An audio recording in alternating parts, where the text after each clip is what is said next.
Tom, how you doing today? This is not the smartest guys in the room. I see Tom. He's looking handsome as ever. How are you doing, Tom? Tom, will you be sad someday if I said, Tom's, if you come on, Tom doesn't look all right Ugh. today. Yeah, Yeah, yeah. What happened to Tom? Why does he look something. like Yeah, that? Tom's got Yeah, I mean, I mean, who wouldn't be unhappy to hear someone say that about them, right? But I appreciate it. You're looking good as always. Hair is yeah, well yeah. coiffed, and you're looking tan, holding on with a white knuckling, holding on to that summer tan for as long as you. I'm trying, man. It's going to be hard here with that September fall coming in. Uh, the sun's a little cooler, not getting my maximum. My daughter always tells me about UV. Is it certain UV rays or like a certain time of day? She's like, oh, UV quality is no good, but I'm not sure that's what she's saying, but something like that. But I mean, the UV intensity is higher at different times of day, right? So like it's lower in the morning. It's basically the like the UV intensity where we are sort of like in the northeast US, like northern hemisphere, right? Um, it depends on the angle of the sun, right? So like in the early morning and in the evening, late afternoon, when the sun is at a steeper like angle, i.e., getting closer to sunrise, close to sunrise, closer to sunset, more of the UV kind of bounces off the atmosphere and doesn't get to us, right? But as the sun gets more overhead, more of the UV gets through the atmosphere, it gets to us, and it's more intense, right? And the UV is what gives you a sunburn, right? And also what triggers the increased production of melanin in your skin, which is what a tan is, right? So yeah, so the angle of the sun does make a difference. I've always taught myself that a tan was when angels kiss your skin and make it perfect. That in my world, it's tiny angels kissing my skin and giving me this nice complexion. It sounds like a weird adaptation of oh God, and I almost said A Christmas Story, and it's not the right movie. What's the Christmas movie with the every time a bell A rings? Wonderful Life. A Remember? Wonderful Yeah, Life. Yeah, yeah, yeah. It sounds like a weird adaptation of the line from A Wonderful Life. Every time a bell rings, an angel gets its wings. It's like every time I get a little bit more tan, it's because angels are kissing my skin. I don't. That is yeah. that is a unique. That's a Dom Domasky original, I think, right there. Hey, I'm just trying it here for the first time. My friend Jimmy already sent me a message. He said that I'm creepy. Hey, all right. Well, let's move on. Not the smartest guys in the room. We're talking creativity. Don't lose yours. I'm saying don't lose yours because so many people are caught up in the AI today that I think they're just like everything creative ever. Let's put it in Chat GPT. Well, what about sitting? Me and you were talking. What about going on your bike and thinking about something? What about going down to your office and being in front of a white page and starting to tell your story? So let's talk creativity. Let's go. Mole, Debbie Griffin says moles and freckles are angels kisses. So see, some people agree with me there. So go on, Tom. Well, let's talk creativity and let's get through this. Yeah, man. So there's a couple of things here, right? Like, first of all, when it comes to AI, right? There's some specific things I want to talk about when it comes to AI and AI's use for creative work, right? And the truth of the matter is that AI is not creative and it's not good at doing creative work. And there's a really good reason for that. Is that essentially what AI algorithms do is they take in a ton of information and then they use that information to craft answers to the questions you ask of it and or to complete the tasks that you assign it, right? So basically what it's doing is recycling already existing work, written work, image work, whatever it is, right? Whatever you're asking it to do, it's taking already existing work and recombining it, recycling it to create answers, or to deliver, I should say, answers to your questions, or to complete tasks that you assign to it. But it does not create, right? Creativity, like the word create, is really key to think about when you talk about creativity, because AI does not create anything, right? It does recycle, it does recombine, right? But it does not create. And so AI is terrible at creative work. And when it comes down to real creative work, AI is not the right place to go. AI is a great place for refinement of creative work. It's a great place for doing sort of mundane and repetitive tasks that you don't want to do. Like, I use it for, like, for example, I've used it for budgeting for projects, right? It's a great tool to use for that, right? You can ask it to create a budget for you. You can give it some parameters and it'll spit out a really complete, comprehensive budget that you can then use as a starting point to tweak for your project. So there's a lot of ways to use AI. It's a great tool. I'm not saying it's not. What I am saying is it ain't creative, right? So don't rely on AI for your creativity. And then the other thing is, one of the struggles that I hear a lot of people talk about, I've worked against this myself as well. Like, this is a hurdle that I've had to overcome in my career working in a creative industry, right? As I have for my entire professional life. And the issue is, the stumbling block that a lot of people hit is, you really can't force creativity, right? Creativity is something that kind of has to happen of its own volition to some extent, right? That ultimately creativity, I think, relies on our ability to embrace sort of chaos and entropy, and make leaps to reach new places, to create new things, using a variety of things that we already know, things that we're currently experiencing, new research, et cetera, to take all these things, combine them, and use a little bit of chaos, right? A little bit of entropy to help inform our ability to make that leap forward into something new. And AI doesn't possess that, but it's hard to sort of trigger that. So what I've found is, while you can't force creativity, you can't buckle down and be creative, right? The same way you could buckle down and do data entry, right? Or buckle down and work on a budget, right? You can't do that with creativity, but what you can do, I've found, and what I've encouraged, I have in the past, when other people have talked to me about this, I've encouraged them to do, is to create favorable conditions for creativity. So for me, this is just my personal experience. One of the things that really helps me when it comes to creative work is doing something that is repetitive but does not occupy a lot of mental capacity. So for me, that manifests as going for a run, going for a ride on my bike, right? Less so with swimming. It's not as productive. And I think it's because I can't look around it much. There's nothing really for me to look at. And that lack of stimulation actually is works against me. Um, but yeah, going for a run, going for a ride, doing sort of repetitive things that don't occupy a lot of brain space, that don't take a lot of mental capacity, but do allow your mind to wander and to kind of embrace those leaps, those kind of what ifs. Like, that's how I experience those sort of leaps. I'll be thinking about a problem or a project or thing, and I'll just kind of go, well, what if this? Or what if that? Or what if we did this way? Or what if we did that way?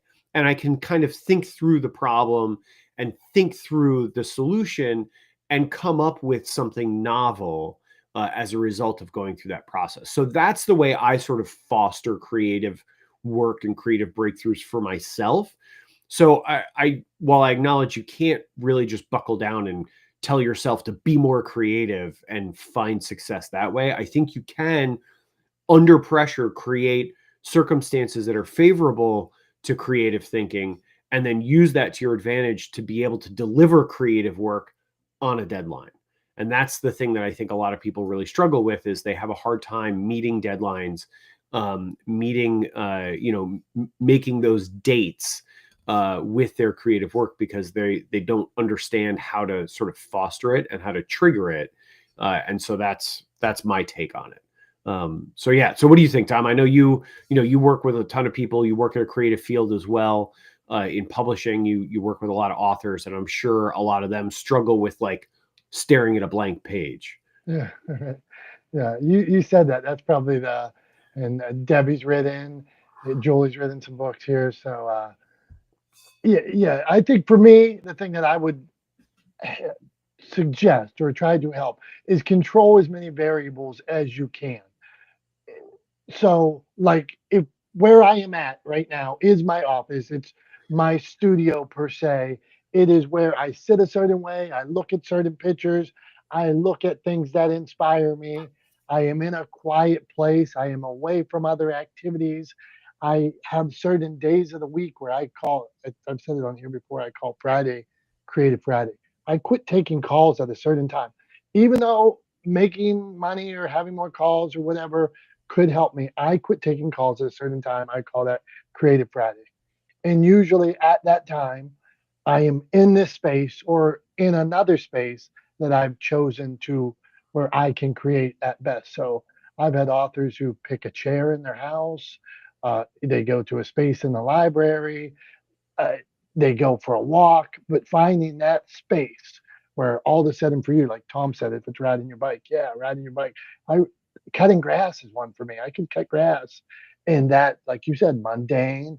Now put me with my own thoughts for that long, and I could go crazy too. But control creativity, control the variables. Day of the week, that phone calls aren't coming in, texts aren't coming in, that you're not inclined to check social media 15 times. I would suggest control as many variables as you can. Now, we're going to go to Debbie Griffith, Julie, Tricia, but I want to say, Dr. Tachi, Debbie wrote a book in about a month one time. She went from having never written a book to writing in less than a month, I believe. So, Debbie, you figured it out there. So, do you have any tips to give us on how, like, it took me 7 years to write my first book, Debbie. So, you did it, what, 700 times faster than me first time. So, what kind of tips do you got for us, Debbie? Good morning. Actually, it was a little bit longer than a month, but who's really counting? My story, the book I wrote, entailed details that had happened to me many years prior. And I think it was just more or less, I always joke, it was 25 years in the making, 5 weeks to write it. It just was time to just pour it all out. But I used timelines. I, was organized, scheduled to use a calendar to schedule time to write every day because I was still working at a full-time job. And just kind of paced myself using, basically structure to keep myself on task. But that is the kind of person that I am. I like processes and procedures and keeping things going. So I meet those deadlines or more or less try to exceed those deadlines. But this is a great topic because I just wrote about being in a funk, because I was in a funk last week. And when I was talking about it, I just wrote an article on it. And a lot of times what happens is, being in a funk, it's because we're doing kind of the same thing over and over and over again. And we do sometimes need to change things up. The best time for me to get ideas, ironically, is in the shower. I don't know why, but in the shower, I get, sparked with ideas. But it was almost like what Tom was saying, go outside, go do something, change things up, because sometimes being in a funk, it thrives on sameness. So you have to check your mood from time to time and change things up and do just even little increment things to make it seem like you're winning at something, and that builds the momentum to get back on the bicycle, if you want to call it like that. So thank you. That's great. Thanks, Debbie. And yeah, I mean, I think uh, one of the things that I wanted to highlight there that you said that I think is really important is that some people will turn around and go, well, I don't know what that thing is for me, right? Like, I don't know what the bike riding is, or the mowing the lawn, or whatever that structure, that sort of creative environment is for me. And I think you hit on something great there, Debbie, when you just said, just go try things, right? I think that a lot of people get frustrated really quickly with not knowing off the bat, when the truth is that I didn't know, and for years, like for most of my career, I only kind of got into endurance sports really in the last 7 years or so.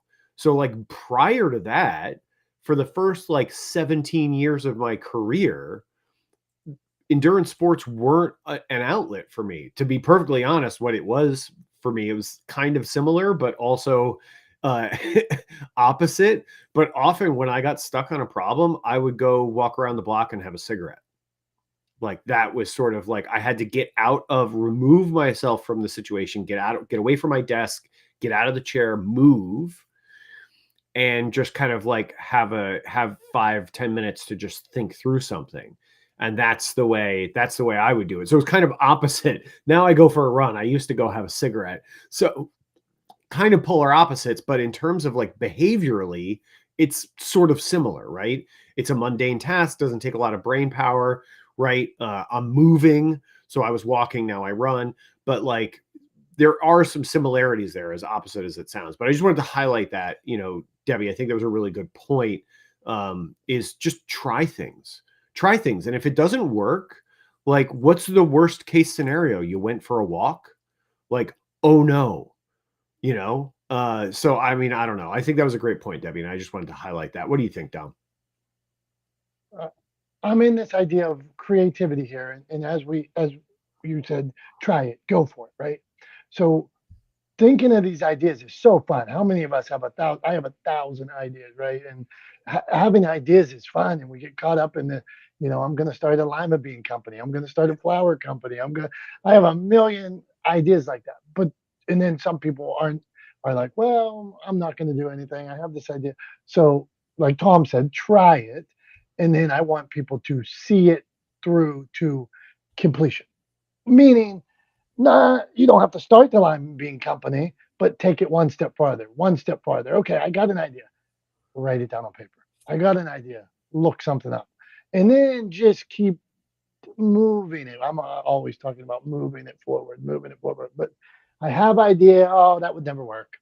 I have idea. Well, somebody else already did it. Have your idea and keep moving forward. And then all of a sudden, your lima bean company, my lima bean company may just be real someday. So that's what I have, Tom. One of these days we're gonna have to have a chat about your lima bean company. I know I'm curious as to what exactly Yeah. that means. Hey, if my wife Liz is watching, I have my first person that is somewhat interested in my lima beans. Everybody else hates my lima beans. This is the first person. Well, okay, hold on. So I will say this. And Liz, if you're listening, I'll say this. This is for your benefit, right? So this doesn't get held over you. That somebody supports Dom's lima bean idea. I don't know what the idea is.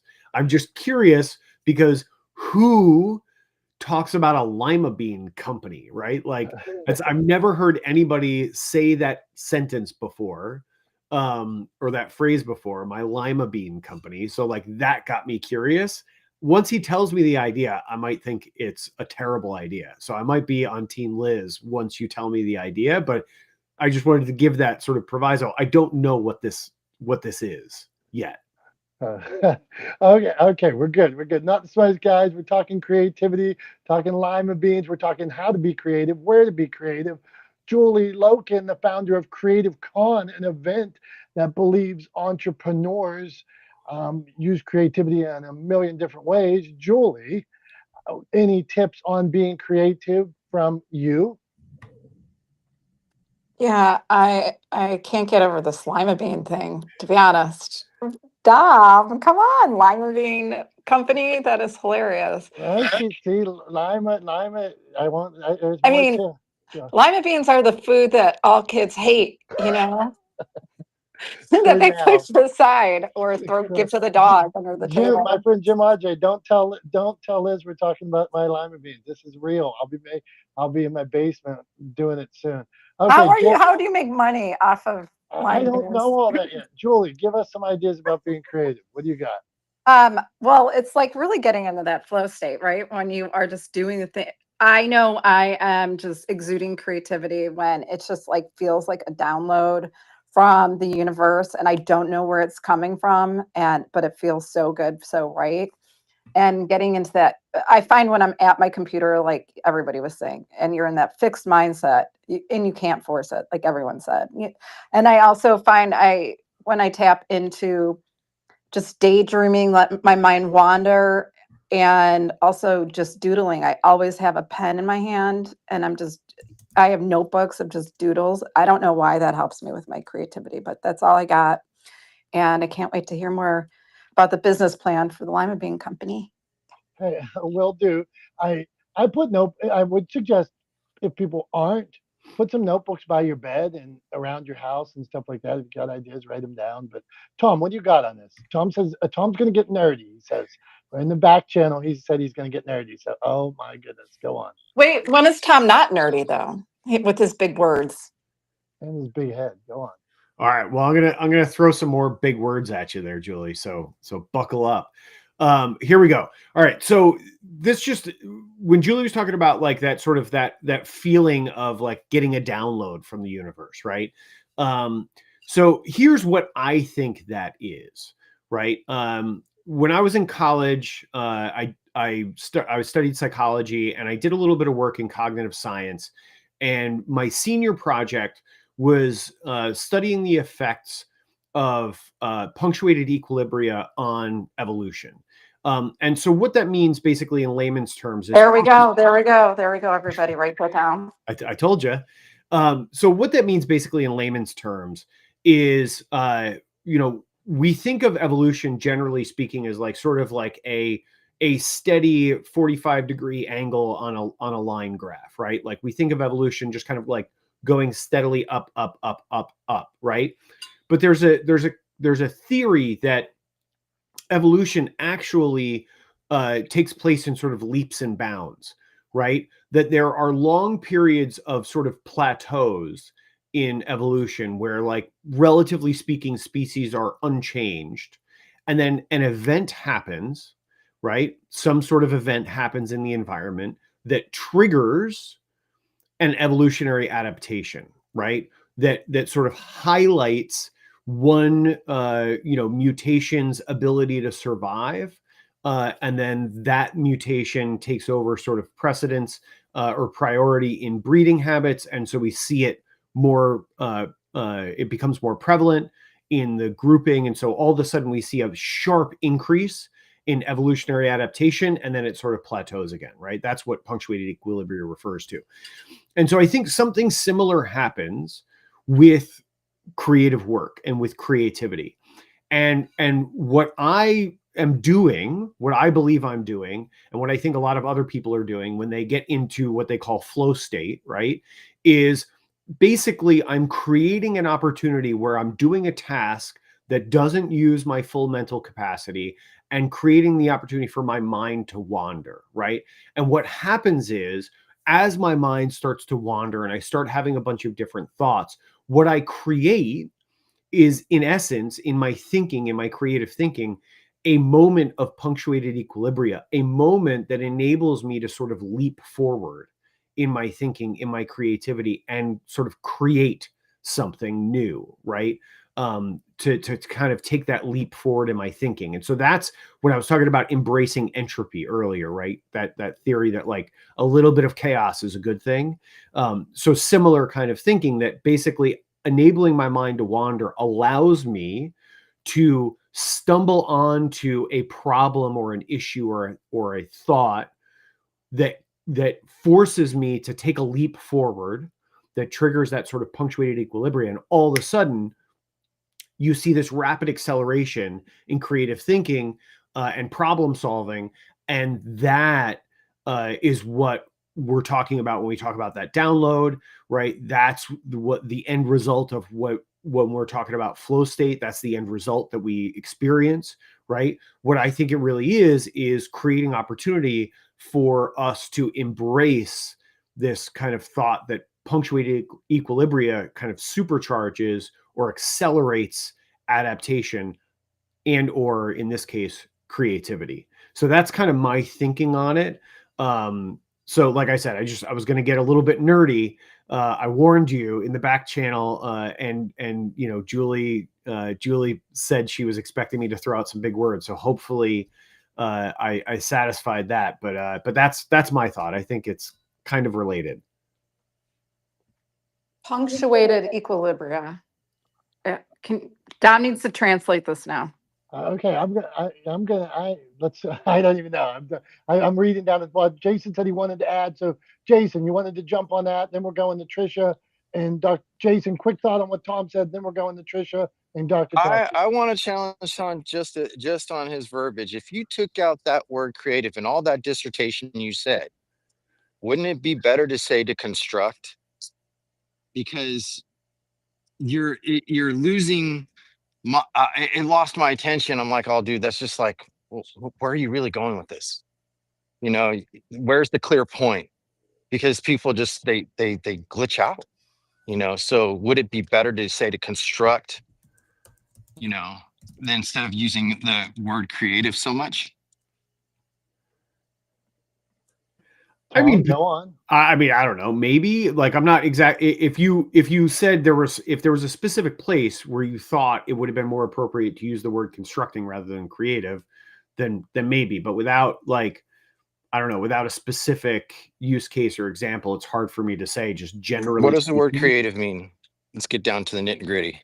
Forget the nitty gritty. Forget the nitty gritty. But you're fair point. And we come on here and we don't have like scripts or anything like that. So to your point, Jason. Yeah, if you probably workshop a segment, I know I might have some ums and ands, and when I clip it, I take all that out and stuff like that. So yeah, could me or Tom use a word different? Yeah, probably. So fair point. Or be more concise. Yeah. Could we get this all down to 90 seconds? I was studying trends today and they said like how hot short form content is. Yeah. You know, so all right, not the smartest guys in the room. We're going to Trisha and Dr. Tachi, then we're coming back around to everybody. We got Tom's Thumbs, we got Show and Tell, and we got more on these topics. So Trisha, what say you on creativity? Hey, good morning. So when I got in the room, I believe it was Tom that was saying that, you know, AI takes away your creativity. And I'm going to have to push back on that a little bit because I think that for me, when I go on to AI, it kind of sparks my creativity a little bit because it makes me think about different things. I don't necessarily stay on the AI then, but it sparks me to think about other things. And I kind of branch off. So it gives me kind of like thoughts about things. And then I kind of go off and create other things based on that. Or I research other things. He talks about researching stuff and looking into things. And that's what AI does for me. It kind of gets me to go in a different direction and start thinking about other things. So I wouldn't say AI really takes away my creativity, but it sparks things in me to create other things. Does that make sense? Yeah, absolutely, Trisha. And I just to clarify what I was saying earlier when you came into the room, I wasn't saying that AI takes away other people's creativity. What I was saying is that AI itself is bad at creative work, right? That like ChatGPT or Claude or whatever AI you want to talk about, whatever large language model AI program that you're using or interface you're using, it is bad at creative work. I'm not saying it takes creativity away from people. I don't think that's the case. In fact, I would agree with you, and I would argue that using AI as a sort of sounding board to further your creative work is probably a good use of AI. It's probably a good way to kind of bounce ideas, right? Get some feedback on them and then iterate and move forward, right? So I think actually that's a good way to use AI. But AI in and of itself is bad at creative work. And I would say, don't ship your creative work to AI, right? You have to do it yourself, but you can use AI as a tool to further your creative work, right? If that makes sense. There's a little bit of nuance in there, and I know I'm splitting hairs a little bit, but I just wanted to try to clarify that based on your feedback. I just wanted to make sure that was clear. Okay, Go thank on. you. Yeah, no, thank you for that. And I appreciate that because I was like, I don't know. I use AI a lot and I do use it to kind of spark off where I'm going. But also the other thing that you mentioned, Dom, about the notebooks, I have notebooks everywhere. I purchase tons of notebooks and I actually have them all over the house so that whenever I think of something, I jot it down. And I also, have conversations with other people so that I can kind of use my creativity to say, what do you think about this? And it helps me to kind of continue my creativity. So I love that about the notebooks. Thank you so much. One other thing, Trisha, I would just say that just popped into my head, I wanted to add on to this is that if you're using AI as sort of a sounding board, right, or as a way to spur your own creativity, what I would encourage you to do is whenever you prompt it or you give it an idea or you ask for feedback on something, what I would suggest you include in that prompt is for the AI to be brutally honest, do not hold back, right? Do not, because like most AI is sort of designed to play nice with the user, right? And not be sort of brutally honest with its users because they want people to feel good about using it, right? So that kind of makes sense. But at the same time, what that means is if you put in an idea and you say, hey, is this plausible? Give me feedback. Why or why not might this work? Without giving it the prompt to don't hold back in your critique, often it'll come back and just say, yeah, that's a great idea. It'll totally work. Well done. Right. And it's like, that doesn't really help anybody. Like just having a bunch of cheering, like a cheering squad that all they do is pat you on the back and tell you you're fantastic doesn't actually help you grow or improve or iterate on a creative process. So I just wanted to add that because, yeah, it'll have a tendency to just pat you on the back and say job well done if you don't include that kind of language in your prompts. Tom, I wanted to jump in. I have a friend that does some high level business consulting, and somebody came to him recently with like the most like a young up and comer came to him with a business plan, and he looks at it first and he was like, "This is so well put together," and he's like, "How did you do this?" And she says, "I used AI." And then they went further down, and she was going to start a business. They went further down into the business plan. This guy's been very successful. They went further down into it. He said, all this information's wrong. The statistics were wrong. The numbers as when you would hit, well, if you did this many sales and this much, you'll make this much money. Well, you can't even do that in your market because there's not that many people or there's not that many buyers. So it was a complete miss. But it looked like a business plan. So, okay, not the smartest guys in the room. Creativity, don't lose yours. Dr. Tachi, Jason, we're coming. We're going to go around the room, get some more tips. But before we do all that, it's the time of the day that people like to bash on Tom for. And but Tom, this is Tom's Thumbs. We asked Tom something about pop culture, media, and get his thoughts. He has to give a thumbs up or a thumbs down. A couple weeks ago, they said that food was pop culture too. So today, for Tom's Thumbs, I want to know pumpkin spice, thumbs up or thumbs down? So, this is a tough one. I think I'm going to end up, I mean, there's no two ways about it, right? Some people are going to like this, some people aren't. Is what it is, right? So off the cuff, as Dom mentioned before, we don't have any scripts. We don't rehearse any of this in advance. I literally had no idea that he was going to ask me about pumpkin spice today. So without further ado, here we go. Pumpkin spice gets a thumbs down. Here's why.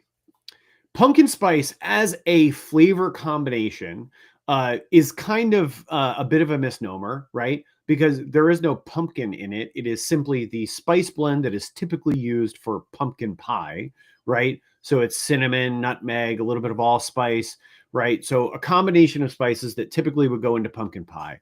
I think it's great in pumpkin pie. I like pumpkin pie. It's also similar to the spice blend that you would use in sweet potato pie, which also I think is delicious, right? So I like the flavor. What I don't like is putting it in freaking everything. Like, stop it. Stop making it in candles. Stop putting it in your coffee. Stop putting it in your, like, everything. It's just in your God, in your ice cream, there's syrups. There's like, I mean, just all, it's absurd, right? Is absolutely out of control. There's no need for it. It's like, I don't know. I'm trying to think of a metaphor, and I'm actually drawing a blank. I can't think of a good one. I mean, I don't know. Yeah, I think this is what happens when something gets a little bit of traction and then just gets beaten into the ground, right? Just gets beaten to death. It is overdone. It is overused. It is over seasoned and overspiced. Stop it, leave it in the pie, and get it out of everything else. So for all of those reasons, I think pumpkin spice gets a thumbs down unless it's pumpkin pie, in which case, cut me a slice. Nice take. Well done, Tom. Except I hate what you said, and I love pumpkin beer. Man, pumpkin beer, Blockhouse, it's the best. It's like a pumpkin pie in a bottle. Dr. Tachi, Tom, you agree? Well, it's a pumpkin pie in a bottle. I mean, how could that not be good? Because it's supposed to be beer. I don't want to drink a pumpkin pie with a little bit of beer flavoring. That's awful. Hey, you know what I did the other day that you won't appreciate, but Liz, my lovely wife, got us some pumpkin coffee to make at the house. I'm trying to weed myself off of milk because it makes me bloat. I told you guys that one day. But so now I have chocolate almond milk here rather than regular almond milk. So I got the pumpkin pie coffee. I'm putting all my sugar in it, and I didn't realize I put chocolate almond milk in it, and it was even better. I might start another business. What business is that going to be? The awful, ridiculous, like pour everything in a cup and hope it tastes good coffee company? With sugar. You got it. They do. That's called the Sabrina Carpenter at Dunkin' Donuts. Random shit in a mug coffee company? Jason just commented. He says it's a cult. Julie says she's worried about me.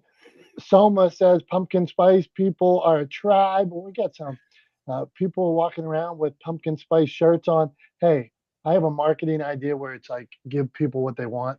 I love when people like tire companies are like, now we have pumpkin spice tires, it says on their sign, because everybody's, people are looking at it right now. Okay, we're moving on. Dr. Tachi, what say you on creativity and pumpkin spice? Go on. Then we're coming to you, Jason. Go on, Dr. Tachi. Anybody else come on up or send us a message? Good morning. Let's start with pumpkin spice.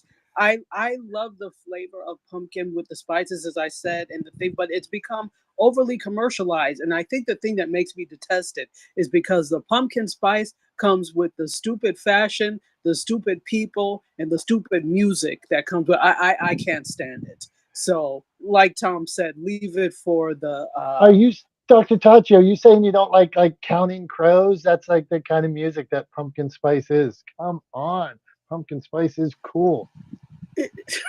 Says you. Okay. Not that I don't like Counting Crows. No.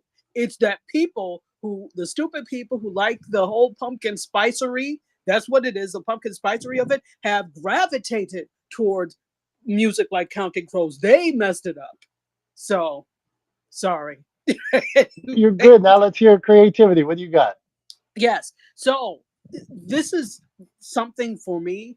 I often go to, because I'm also a writer. I like to go into writing rooms where there are writing prompts, because I think the default for so many people now is to use AI to help you do things, that you start to lose some creativity when it comes to writing. So, because I do use AI to help with writing things for, because I'm posting for other people on social media, etc. And I'm not going to sit there and, I mean, I have in the past, but to save time, AI is helpful. I just have to tweak some things to make it sound like the brand voice. But in that, you can start to rely too heavily on AI to do things. So, number one, when I'm doing that, I make sure that I'm writing it out first and then letting AI kind of format it for me, so I don't have to think about the proper formatting. Even if I put something out of place, it will put it back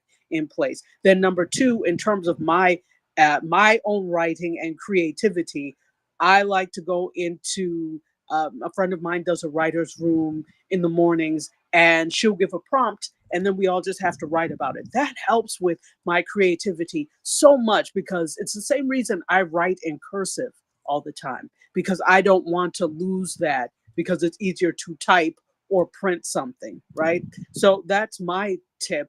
If it's something that you fear losing the creativity for, you want to foster, expose yourself to it even more, in situations with it even more. Like, for example, writers' rooms. If you like to draw, which I also do some drawing prompts. There are all sorts of rooms, not just here, but in different places where you can get that. And you can even, use AI to help you create a week full of prompts or a month full of prompts that you can do, and then just write it out on your own or create it on your own. So that would be my tip. I rest.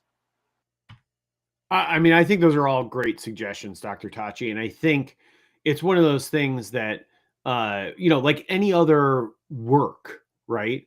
Any other skill set, you got to put in the practice, right? You have to do it over and over again to get better at it. You have to work those creative muscles in order for them to not atrophy, to not lose them.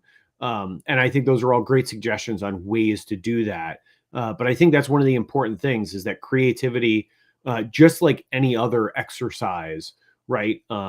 It's a mental exercise, but just like any other exercise, you have to do it regularly and repeatedly in order to get better at it, to build those muscles up, and to improve over time. So I appreciate that. I think those were all great suggestions. What do you think, Dom? 100%. Also, like she mentioned about the writing room and stuff, I love the idea of getting around other creatives that stimulate you, asking them questions. Here, you're in a group where people don't think it's weird to talk about. Give me an idea about, like Debbie just threw in the comment, lima beans that are flavored like pumpkins. Okay, we're just throwing out ideas. It's okay. It is okay. You get around these people that think a different way, and all of a sudden you start, hey, it's okay to talk about business. It's okay to talk about videos. It's okay to talk about this book. It's okay to have new ideas. So surround yourself. What is it? You are the average of the 5 people you spend the most time with. So get around some creatives. That's what I got for you. Okay, Tom. Just clarify real quick. What Debbie suggested was pumpkin spice flavored lima beans, not lima beans flavored like pumpkin. Pumpkin spice flavored lima beans. Pumpkin spice flavored lima. Isn't that the same thing? No, because pumpkin spice has no pumpkin flavor. We could drizzle a little pumpkin spice on some lima beans. Debbie, you got it figured out. Okay, Jason, we're coming. Creativity, don't lose yours. What do you got? Oh, you got a thought on that? You got a thought on pumpkin first creativity or I'm gonna pumpkin have to spice? go You with got both. Tom. I want to create a coffee cup. There shall be no pumpkin spice in my cup. You know, so if they ask what's in it, it's not going to be pumpkin spice. Um, Have I tried it? Yes. Not really a fan of it. I like coffee for the sake of coffee, and I don't need extra. Like, yeah, it's not my thing. But as far as creative, it's like for me, staying creative is remembering that it doesn't always have to be done at once. And sometimes one idea really inspires something better, to construct something that really works. And it's not like when people are thinking like the creative process, I need to have it so individualized or make it customized and I stand out. I was listening to different theorists and content creators talk about that. You don't have to reinvent the wheel, but you can definitely craft the wheel to perform better for you. And just so many people have done it. So why beat yourself up over it? If you have an idea to paint something and someone's done it or taken a picture or write a script about, like, look at the Matrix, the writer of the Matrix, she wrote that book inspired about Jesus Christ. She literally said that in some interviews. And I was like, what? And that's kind of a nice sci-fi twist. What was he really teaching? Not that I'm going into Christianity, but it's like, how can you spin something different? you know how can you, like, for example, you look at directors like Quentin Tarantino. When he spun Reservoir Dogs, it was all the craze, and then Pulp Fiction comes out and people are like, oh my god, this is so great. It's taking everything that would have been in a progressive order, reverse it, change it, and encapsulate people's mindsets to inspire, to do and draw in and make them think. So as far as creativity, there's times where you're on fire and go with it, and there's times where it's like, oh man, I feel like I'm just stuck in a warm bath water and I just need to get out. So walk around, do things that interest you, and don't be afraid to share it. But to your lima bean business, I think it's a great idea. I think it's a creative process, and I wouldn't tell anybody about your process or details until it's done, because there will always be a cynic or a critic. That's it. Jason, good stuff. Good message, man. You're on point today. Appreciate you being here. Julie wanted to comment, I think, on lima beans. Julie? What do you got? What do you got? You came up there for a second. No, I didn't. Sorry, apologies. See, I was just like trying to crowbar in some support for my my lima bean business. Nope. Okay, but I love this idea of one thing Jason was talking about there is you can be creative, you can have this idea, and you're allowed to put the idea on hold. That doesn't mean that the idea is bad. I wrote something 5 years ago, 3 years ago, 2 years ago, 1,000 things started. It's still a good idea. The season for that idea might have passed. That doesn't mean the season doesn't come back around again. The idea is there. It had a root, it had a seed. I planted it, I watered it. I'm not watering it as much right now. I'm not, what do you call that? Heating, whatever, you tilling the garden right now. But the idea is there. I can go back to that idea. So don't give up on those ideas. All right, Tom, I think you came off for a second. What say you? Well, I think we've gotten through everybody who's up here with us. So I think we're creeping up on our other favorite segment, where you always bring something out that has a story to it. I don't know if it's going to be a lima bean or something with pumpkin spice in it, or one of your other. We had a little discussion going in the back channel. Dom and I did just a few minutes ago, and I said that. Oh, now I can't scroll up. I can't see what I said. Oh no. Let me see if I can get to it real quick. But basically, I was saying that that pumpkin spice everything is sort of the epitome of kind of suburban, white suburban women culture, right? And Dom was saying that he's a white suburban lady at heart, and then went on, and I said, I asked him, does he go for walks with a weighted vest on? Because walking around the neighborhood isn't hard enough on its own. And he said, actually, I do have a rucksack that I use for walks, that I can put weights in, and also. He likes pumpkin spice everything. He likes to lay by the pool and get a tan in the summer. So I think we've discovered, and Dom, I mean, you said it yourself that you are a suburban white lady at heart. So so I just wanted to share that with the group, and see what you have to show and tell us about. I'm not ashamed of this, but then at the same time, I'm going to show you how tough I am on the other way, how tough and cool. And in honor of Halloween, I'm going to. So a couple months ago, I think I showed one time some clay pigeons that I shoot. My friend Jim's here, and he knows I hit every one of them. So today, in honor of Halloween, because I shoot at times, I'm going to show you my targets that I shoot at. But these aren't just any targets. We put these are zombie targets. So I always say if the end of the world's coming and zombies come, I have guns to shoot at zombies. I do have guns, and I look at them with my son, and we go shoot, or I shoot with my friends. But these are my zombie targets. Put these up, man. I kill a zombie every time. So what you are looking at is my zombie targets, Tom. One's got no arm. This guy's got no arm here. Uh, oh, here's another zombie target. Yeah, see how different they are. So that's what you're seeing today. My my shooting skills. I am not just a suburban white lady. I am also out in the hills shooting zombies. I can do it all. That's what I want to show you today. My zombie target stuff.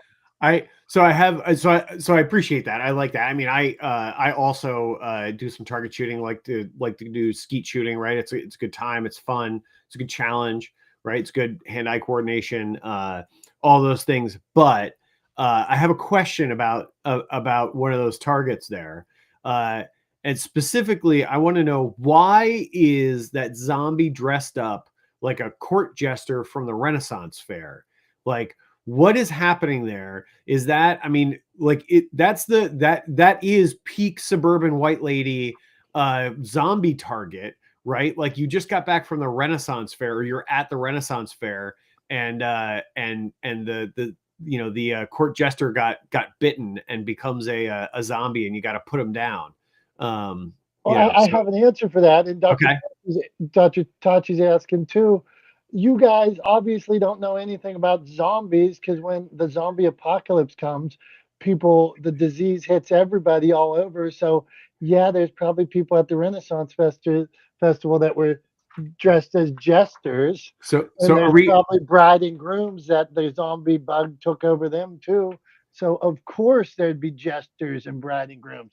You guys need to step up your zombie knowledge. I wasn't sure where you were going with that for a second. I thought you were going to chastise me for not being open-minded about zombies liking to dress up in costumes too, or something. Like even the furry convention, we have furry convention in Pittsburgh, and if the zombies came that weekend, the furries were here, the furries would turn into zombies. Don't be so judgy. So that's your show and tell today. I see some comments here that I want to handle here. The Renaissance Festival, yeah, they could be there. Jim Aj says Dom can't shoot. He'd be more effective just throwing the gun at somebody. He is wrong. I am like trained assassin, so I just keep getting better. So We're supposed to ask you about the groundhog in your backyard. well, one, it was a possum, and it was attacking my house. It was live and heading towards my back door.